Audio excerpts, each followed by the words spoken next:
말씀드린 대로 지금 온 세상이 코로나19로 말미암아서 너무 큰 어려움을 속에 있어요.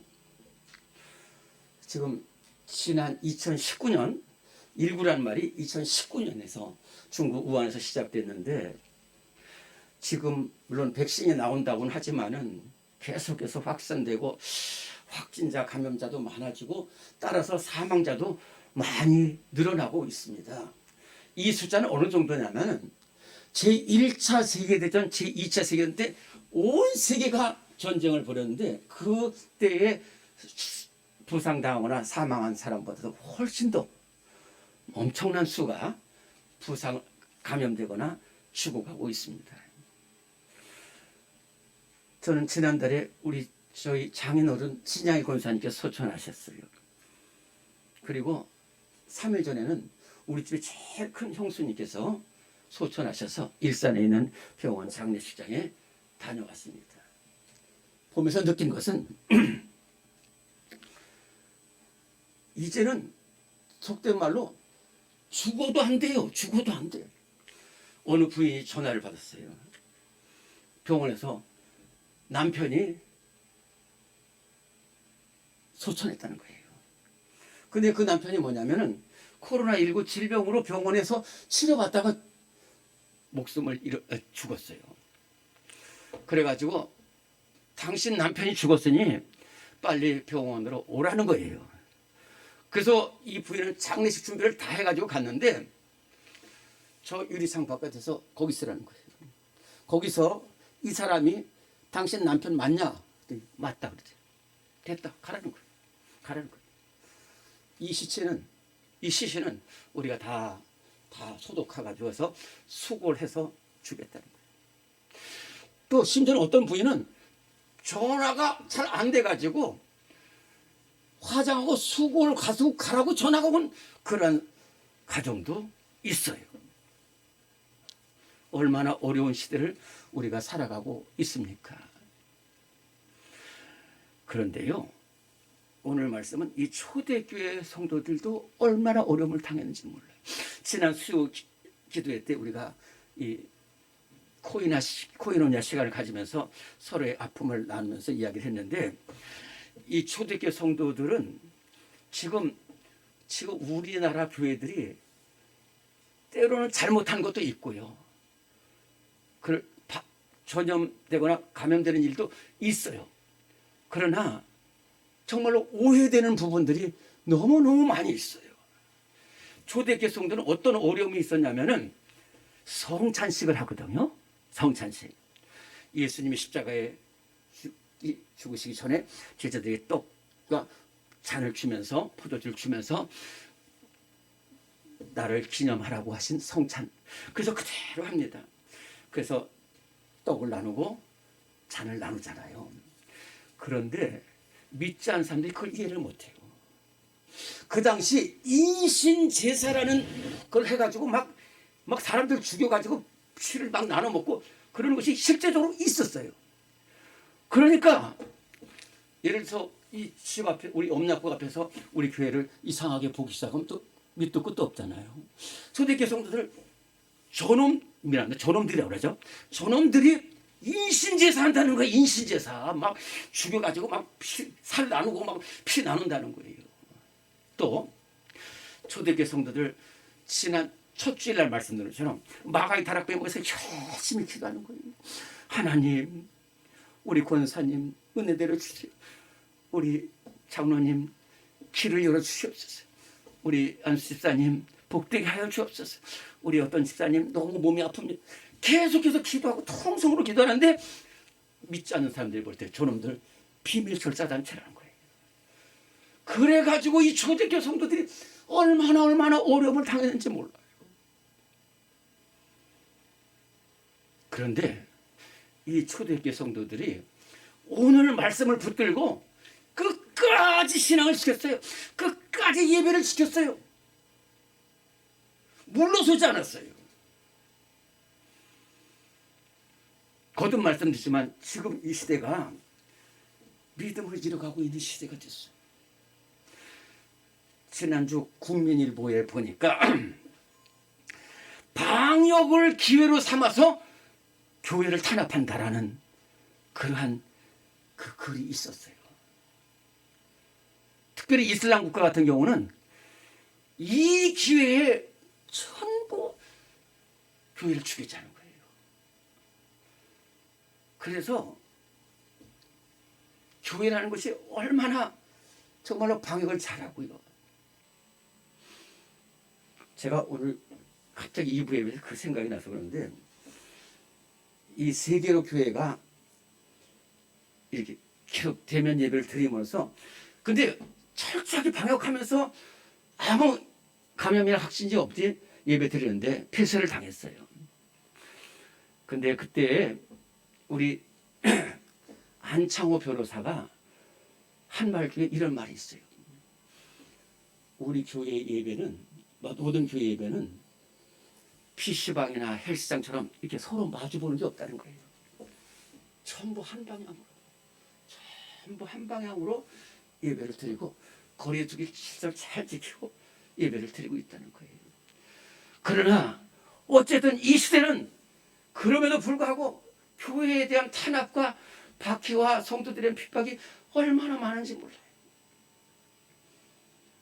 이제 내일부터 교회 좌석의 10%밖에 예배를 드리지 못하는 그러한 일이 발생한 거예요. 이러할 때에 사람들이 자꾸만 믿음을 잃어가고 있어요. 우리 교회 성도들이 아닙니다. 그런 성도들도 많이 있어요. 흔들리지 말아야 돼요. 오늘 말씀은 이렇게 어려운 시대를 살아갈수록 세상을 이기는 믿음을 가져야 된다라는 말씀을 하고요, 확실한 믿음에 서야 된다는 말씀을 오늘 우리에게 해주는 말씀입니다. 뿐만 아니라 확실한 믿음을 가지라는 얘기뿐만 아니라 여러분들은 확실한 믿음을 가질 수 있다라는 이야기를 하고 있어요. 그게 무슨 말이냐면은, 우리 오늘 히브리서 11장 1절에 보면 믿음은 바라는 것들이 실상이요 보이지 않는 것의 증거니 선진들이 이로써 증거를 얻었느니라. 또 이 말씀 뒤에 히브리서 12장 1절에 보면 우리에게 구름같이 둘러싼 허다한 증인들이 있다라고 말했어요. 믿음의 주 온전케 하시는 예수 그리스도를 바라보자. 무슨 말이냐면은 우리 혼자로서 이기는 게 아니라는 거예요. 우리 앞에 있었던 모든 사람들이 이 어려운 가운데서 신앙을 지켜서 승리한 것을 보라는 거예요. 그러니까 우리도 그 따라가자는 거예요. 제가 몇 년 전에 정말 그 TV에서 잠깐 봤는데 참 홍수가 나가지고요, 이 아버지하고 어린 아들 한 초등학교 1, 2학년 정도 되는 이 어린아이가 이쪽에 건너서 다 이쪽 동네에 가서 놀다가 집으로 돌아오려고 그러는데 그 사이에 홍수가 나가지고 이게 막 거칠 수 없어요. 아빠는 이쪽에 있고 아들이 이쪽에 있는 거예요. 그러니까 이 아들이 아빠 나 어떻게 해요. 그때 아빠가 아들아 잠깐 기다려. 그랬더니 아빠가 그대로 문을 건너는 거예요. 그리고 왔다 갔다 하는 거예요. 왔다 갔다 그 물속에서. 그랬더니 이 아들이 갑자기 아빠를 보더니 따라와 그랬더니 그냥 따라가요. 얘가 수영도 해보지 못했어요. 그러나 아빠가 막 물 헤치고 앞서가서 보니까 나도 그래서 갑자기 확 따라가니 그대로 따라가고 막 수영도 해가지고 그 건너가지고 집으로 돌아오는 모습을 봤어요. 오늘 이 말씀은 뭐냐면 이렇게 어려울 때에 우리 앞에 믿음의 사람들이 있었다는 거예요. 아브라함이 있었고 요셉이 있었고 야곱이 있었고 스데반 집사가 있었고 라합이 있었고 베드로가 있고 사도 바울이 있었다는 거예요. 그런 그 사람들은 어려움 속에서 믿음을 지켰다는 거예요. 오늘 어떻게 믿음을 지켰느냐? 확실한 우리 히브리서 11장 32절 한 절 말씀만 같이 봉독합시다. 오늘 32절 히브리서 11장 32절 시작. 내가 무슨 말을 더하리요? 기드온, 바락, 삼손, 입다, 다윗 및 사무엘과 선지자들의 일을 말하려면 내게 시간이 부족하리로다. 아멘. 이 사람들이 우리 앞에서 신앙을 지켰어요. 첫째로 믿음으로 나라들을 이겼다고 했어요. 지금부터 3000년 전 이스라엘 나라가 블레셋 쿠네페 풍전등화 같이 됐어요. 그리고 아무도 이 나라를 건질 사람이 없어요. 아무도 기도할 사람이 없어요. 그때 한 사람이 일어섰어요. 한 믿음의 사람이 일어섰어요. 누굽니까? 사무엘이. 다 믿음 없이 절망 속에 있지만 한 사람이 믿음으로 섰는데 그 사람이 사무엘이에요. 사무엘은 이스라엘 백성들에게 말합니다. 너희가 하나님께 돌아오는 거예요. 너희 죄악을 버리고 하나님께 돌아오. 그리고 미스바로 와서 나와 함께 기도하자는 거예요. 그러면 하나님이 우리를 블레셋 사람의 손에서 건져내실 것이다. 그랬더니 모든 이스라엘 백성들이 미스바로 모여서 기도해요. 블레셋 군대가 이 미스바에 모인 이 이스라엘 백성들을 완전히 죽이기 위해서 달려드는데 기도하고 믿음을 지킨 이스라엘 백성들 편에 하나님이 서셔서 이쪽 편에 하나님께서 우리를 바라줘가지고 어지럽게 해가지고 이스라엘이 블레셋을 다 물리치고 승리한 역사가 나타났습니다. 요셉과 백성들 세 나라 연합군대가 쳐들어오지만은 믿음으로 기도하니까 세 나라 연합군대가 자기들끼리 싸우다가 불화가 골짜기에서 시체가 다 되어버렸어요. 둘째로 믿음으로 칼날을 피하였다고 그랬습니다.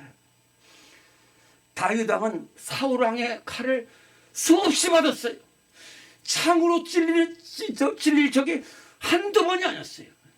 그러나 끝까지 믿음을 지켜서 사울이 죽고 다윗은 존귀하게 쓰임을 받았어요. 엘리야도 믿음으로 아합 왕의 칼날을 피하였습니다. 세 번째로 믿음의 사람들은 믿음으로 사자들의 입을 막았다. 그렇게 오늘 말씀하고 있습니다. 다니엘입니다. 다니엘은 비록 포로로 끌려왔지만은 얼마나 귀한 삶을 살았는지 오랫동안 바사 제국 다리오 왕 때 총리가 됐어요. 그러니까 바사 사람들이 얼마나 배가 아팠겠어요. 나라도 배가 아프겠죠. 우리라도. 그래가지고 다니엘을 해치려고 하는데 고소할 것이 없어요. 그래가지고 왕에게 전하지 아니한 사람이 있습니다 라고 모함을 해가지고 결국은 다니엘이 이제 죽을 수밖에 없고 사자굴 속에 들어갈 수밖에 없는 상황에 처하게 됩니다. 그런데 그럼에도 불구하고 다니엘은 그 가운데서 믿음을 지켰어요. 다니엘서 6장 10절에 우리가 잘 아는 말씀. 다니엘이 이 조서에 왕의 도장에 찍힌 것을 알고도 집으로 돌아가서 윗방에 올라가서 예루살렘으로 향한 창문을 열고 전에 하던 대로 하루 3번씩 무릎을 꿇고 기도하며 하나님께 감사하였더라 그랬어요. 이렇게 기도하고 이렇게 하나님께 나아가면 사자굴 속에 들어가게 되는 걸 알았어요. 총리니까 모르겠어요? 알았어요. 그래도 기도했어요. 그리고 사자굴 속에 들어갑니다. 그러나 믿음을 지킨 다니엘을 하나님께서 지켜주셔서 사자굴 속에서 건져내고 자기를 해치려던 사람들은 사자들이 밥이 되고 말았습니다. 오늘 우리도 이러한 믿음에 설 수 있기를 간절히 바랍니다. 네 번째로 믿음으로 불의 세력을 멸하기도 했다. 그렇게 말했습니다. 다니엘이 포로로 끌려갈 때 사드락과 메삭과 아벳느고 이 세 명의 친구도 함께 바벨론으로 끌려갑니다. 바벨론 느부갓네살 왕이 이 친구들 잘 돌봐줬어요. 그런데 어느 날 두라 평지에 금신상을 세워놓고 다 절하라고 그랬어요. 그런데 이 친구들이 안 했어요. 느부갓네살이 화가 납니다. 너희들 일로 와봐라. 내가 너희들 그렇게 잘해줬는데 너희들 왜 금신상에 절하지 않느냐. 이제라도 괜찮으니까 금신상에 절하라. 그러면 내가 너희들을 잘 보살펴 주시고 살려줄 것이다. 그때 친구들이 뭐라고 합니까? 믿음을 지켰어요. 왕이시여, 우리는 이 말에 대해서 할 말이 없습니다. 전능하신 하나님께서 우리를 푸른 불 속에 건져 주실 것이고, 혹시 그렇지 않아더라도 우리는 절할 수 없습니다. 푸른 불로 들어갑니다. 그런데 믿음을 지킨 이 친구들을 푸른 불 속에서 하나님이 건져내시고, 그 죽이려고 쓰는 사람들은 푸른 불에 들어가기도 전에 죽어버리는 일이 벌어지는 것이에요. 다섯 번째로, 확실한 믿음을 가진 사람들은 감옥에서도 승리한다는 거예요. 요셉은 보디발의 아내의 유혹을 물리쳐서 감옥에 갔어요. 그러나 하나님께서 그 감옥에도 함께 하셔서 결국은 그 감옥을 통해서 훈련을 시킨 후에 애굽의 총리가 되겠어요. 예레미야는 40년 동안 하나님의 말씀을 전하는데 계속해서 감옥에 갇혔어요.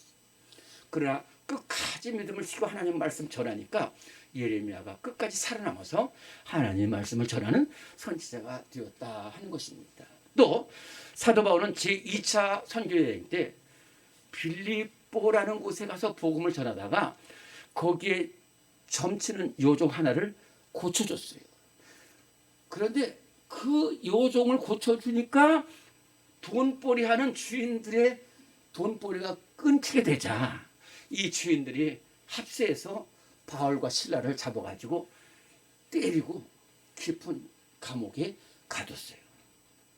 그러나 그 감옥에서도 사도 바울 믿음 잃지 않고 실라와 함께 밤중에 일어나서 기도하고 찬송할 때 지진이 나고 옥문이 열리고 간수가 구원을 받고 복음 전파의 길이 널리 열려지게 되었다 하는 것입니다.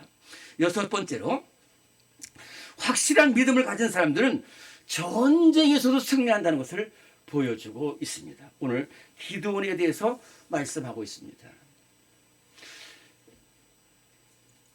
이스라엘이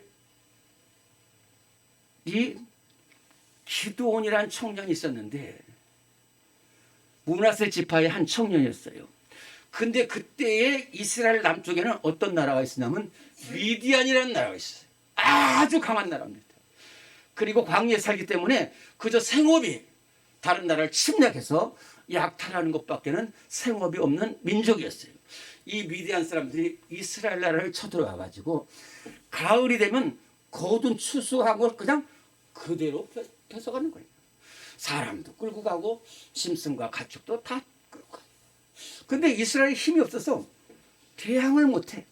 저항을 못해요. 이때 기드온이라는 청년도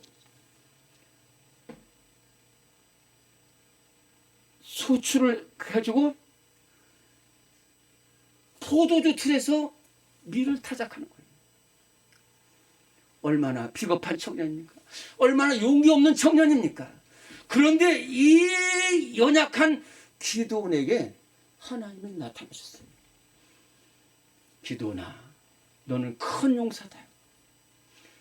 너는 이 위대한 사람의 손에서 이스라엘을 구원해야 된다. 그때 대답합니다. 하나님, 무슨 말씀하십니까? 저같이 연약한 사람, 저는 므낫세 지파입니다. 그 중에서도 가장 작은 집이고 그 중에서도 가장 부족한 아들입니다. 아니라는 거예요. 내가 너와 함께 하겠다는 거예요. 미디안 사람을 치기를 한 사람 치듯이 할 것이다. 그때부터 기드온이 믿음을 갖기 시작했어요. 세상을 바라보지 않고 하나님만 바라보기 시작했어요. 그리고 미디안 군대는 바닷가에 모래처럼 많은데 300명의 군사만 출가. 그런데 기드온도 그렇고 이 300명의 용사도 믿음으로 똘똘 뭉친 사람들이었어요. 그 300명이 가서 항아리를 부수고 횃불을 켜가지고 미디안 군대를 한꺼번에 섬멸시켰어요. 오늘 말씀해 보면 연약한 가운데서 강하게 되며 전쟁에 용감하게 되어 이방 사람들의 진을 물리쳤다 그랬어요. 여러분이 잘 아는 다윗 보세요. 다윗과 골리앗이 싸울 때 이것을 인간적으로 보고 세상적인 눈으로 보면 무조건 골리앗이 이기게 되어 있어요. 골리앗은 키가 큰 사람입니다. 중무장을 한 사람입니다. 전쟁터에서 뼈가 굵은 사람입니다. 다윗은 보세요. 아무것도 없어. 아무것도 내세울 게 없었어요. 단 한 가지. 믿음. 이 다윗의 믿음이 어디에 나타났냐면 다윗의 말 속에 나타났어요. 다윗의 말 속에. 골리앗과 딱 싸울 때 이런 말 합니다. 너는 칼과 단창으로 내게 오거니와 나는 만군의 하나님 여호와의 이름으로 너에게 가노라. 하나님께서 너를 내 손에 붙이시니 내가 너를 쳐서 목을 베어 시체를 들짐승과 공중의 새들에게 주리니 이 땅에 여호와의 계심이 있음을 알게 갖고 전쟁은 하나님께 속하는 것이죠. 하나님께서 너희를 우리 손에 붙이시 믿음으로 달려. 그저 한 방에 골리앗을 쓰러뜨려. 오늘 우리에게도 연약하지만 하나님이 함께 하셔서 어떠한 전쟁에서도 승리하는 우리 모든 성도들 되시기를 간절히 바랍니다. 제가 오래전에 한 권사님을 압니다. 물론 이 권사님은 어렸을 때부터는 신앙생활을 했고요. 또 집사 시절에 어렸을 때 처녀 때 이제 결혼을 하게 됐어요. 아주 멋있는 남자하고 결혼했어요. 돈 많은 남자하고 결혼했어요. 좋죠. 그런데 결혼해서 보니까 남편이 신앙생활을 하지 않고 시어머니가 아주 우상숭배자예요. 그래서 이 권사님이 참 제가 보기에는 이상한 분이지만 예쁘고 성실한 처녀인데 싫은 거예요. 무조건 다 싫은 거야. 그래가지고 이 권사님은 얼마나 박했는지 몰라요. 그래도 귀한 것은 이 권사님 믿음을 잃지 않았어요. 기도의 줄을 놓치지 않았어요. 그래서 교회 가서 기도합니다. 시어머니 몰래 와서 기도하고 또 가고 시어머니 몰래 와서 기도하고 또 가고. 그러던 어느 날 이렇게 기도하고 있는데 주님께서 나타나서 또 성경책을 보라는 거예요. 성경책을 보라는 거예요. 그래서 이 권사님이 성경책을 딱 폈는데 오늘 10에서 11장에 말하는 믿음은 바라는 것도 실상이요 보이지 않는 것도 지금 선지들이 이루어서 이때부터 이 권사님 눈이 확 뜨기 시작하더니 10에서 11장 전체를 한꺼번에 읽고 또 읽고 또 읽었어요. 그런데 이 10에서 11장 전체가 뭘 말하냐면은 내 앞에 믿음의 사람들이 있었다는 거예요. 아브라함이 있었고 요셉이 있었고 사무엘이 있었고 라합이 있었고 룻이 있었다는 거예요. 거기 보니까 여자들도 많이 나온 거예요. 라합이 비록 기생의 몸이었지만 승리했어요. 룻이 이방 여자였지만 승리했어요. 에스더가 그 적진 가운데서도 승리한 거예요. 이 말씀을 듣는 순간에 이 권사님이 그 기도를 마치고 나오는데 사람이 두렵지 않은 거예요. 사람. 그전까지는 남편이 너무 무섭고 시어머니가 너무 두려웠어요. 그런데 두렵지가 않아요. 나만 그런 것이 아니라 우리 아브라함이 그랬고 요셉이 그랬고 정말 다윗이 그랬구나. 에스더가 그랬구나. 그런데요. 놀라운 일이 벌어집니다. 남편한테 교회에 가자고 그랬더니 가자는 거예요. 시어머님한테 잘해드리고 교회를 가자 했더니 내가 보니 너는 하나님과 함께 하시는 사람이구나. 가자 그러는 거예요. 그래서 이 권사님 가정이 시대가 친정 모두 신앙생활을 차리게 됐어요. 오늘 우리가 참으로 어려운 시대를 살아가고 있습니다. 그러나 아무리 어렵고 어두운 시대에 우리가 산다 할지라도 확실한 믿음을 가진 사람은 세상을 이기는 믿음의 사람이 될 줄로 믿습니다. 확실한 믿음을 가지고 나가는 사람은 어느 곳에든지 칭찬받고 어느 곳에 쓰임받고 어느 곳에도 승리하는 성도들이 될 줄로 믿습니다. 예수님께서 요한복음 16장 33절에서 너희가 세상에서는 환난을 당하나 담대하라. 내가 세상을 이겼노라.